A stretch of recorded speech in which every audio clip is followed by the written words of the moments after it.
Have you ever stopped to think about this? The United States sees itself as this beacon of peace, right? But it's almost always at war. It's a huge contradiction. So today, here on The Explainer, we're going to try and unpack that. Yeah, this quote really nails it, doesn't it? Americans like to tell themselves that we're a peaceful nation, but the reality is the United States has been almost constantly at war. So how do you square that? A peaceful self-image on one hand and a history packed with conflict on the other. Let's dig in. So really, what's the story here? Well, it's not just one simple thing. It's actually this really complex tangle of history, American culture, and foreign policy decisions. So let's start pulling on those threads. Okay, so to get a handle on where we are today, we've got to go back. We need to look at this huge transformation that basically set the stage for the America we see on the world stage now. You know, for a long, long time, the US was all about isolationism. The whole idea, right from the very beginning, was to stay out of other people's problems. It was so popular that in 1916, President Woodrow Wilson literally won re-election with the slogan, "He kept us out of war." And get this, just to show you how serious they were about it, right before World War II, the United States was this massive industrial powerhouse. But its military? It was ranked 19th in the world. 19th. One historian even called it a military pygmy. That's how deep that stay-out-of-it mindset went. But then, everything changed. And I mean everything. The two world wars came along and completely flipped the script on America's identity, its economy, and its whole idea of where it fit into the world. And this is the key takeaway right here. When the US came out of World War II, it wasn't just another victorious country. It was the global superpower. It was funding the rebuilding of Europe, setting up huge institutions like the UN and the World Bank, and it built the permanent global military presence that's still here today. A total transformation. But here's the thing. Being a superpower isn't just about having the biggest army or the most money. It's also about culture. You have to sell this new role to your own people, right? It had to become part of the American story, woven right into the national identity. And the idea that war is important, well, that's not just something decided on a battlefield. It gets reinforced right here, at home. Think about it. Hollywood blockbusters, singing the national anthem before a big game, all the memorials we see. These things are actually super powerful tools for telling a national story about why war matters. This quote really hits on something big. Pop culture is probably number one in terms of how we maintain hegemony. Hegemony is just a fancy word for global leadership. And Hollywood, it became a massive player. During World War II, you had the government and movie studios working hand in hand to create this image of American power and righteousness. And you know what? That partnership is still going strong in a lot of ways. And check this out. Even something we see all the time, like singing the national anthem before a ball game, that tradition actually started in wartime. It was brought in during World War II for one reason, to ramp up national pride. It kind of frames the whole game as this symbolic battle, two teams like two armies. So all of this, it brings us to a really core idea.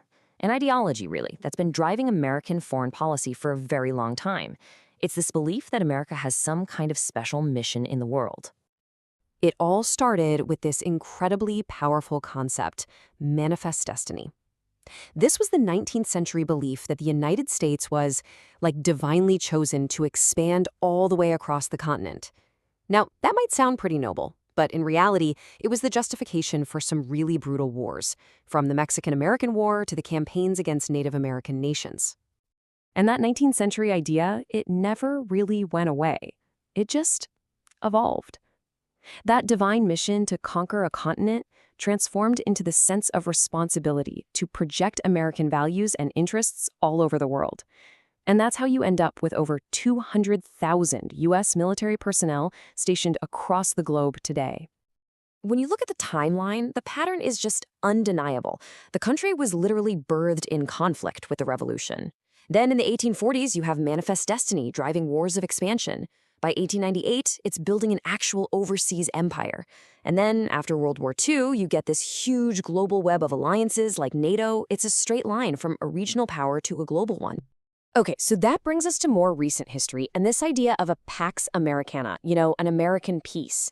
The theory was that U.S. power would keep the world relatively stable. But it hasn't exactly been peaceful, has it? As we're about to see, this whole era has been anything but settled, and America's wars have gotten way, way more complicated. And this is where you see a huge shift. I mean, look at World War II. The goal was simple: unconditional surrender. The outcome was clear: total victory. But then you look at the wars that came after: Korea, Vietnam, Afghanistan. The goals got fuzzy. We started hearing words like containment and nation building, and the outcomes, messy. We're talking compromises, stalemates, and eventually withdrawals. Vietnam, that was the real turning point.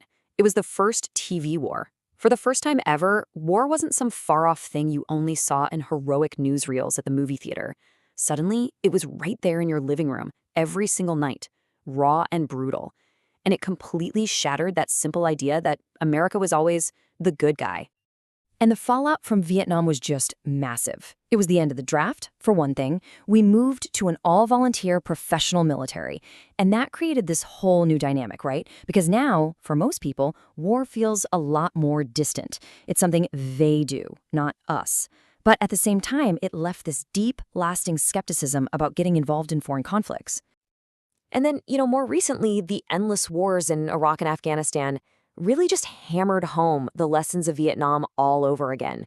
They were this painful reminder that just because you have the most powerful military in the world, it doesn't mean you're guaranteed to win, especially when the goals are murky and you don't really have an exit strategy. So where does all this leave the U.S. today? Well, for a while there, after the Cold War ended, America was pretty much the only superpower on the block. People called it the unipolar moment. But that moment, it's over. Now you've got rising powers like China and a resurgent Russia pushing back and challenging American dominance all over the planet. And that leads us to the big final question. In this new, much more complicated world, with its power being challenged and its old alliances being tested, how is the U.S. going to respond? If you look at history, this is a nation that has, time and time again, turned to war to solve its problems. So the real question is, will that happen again?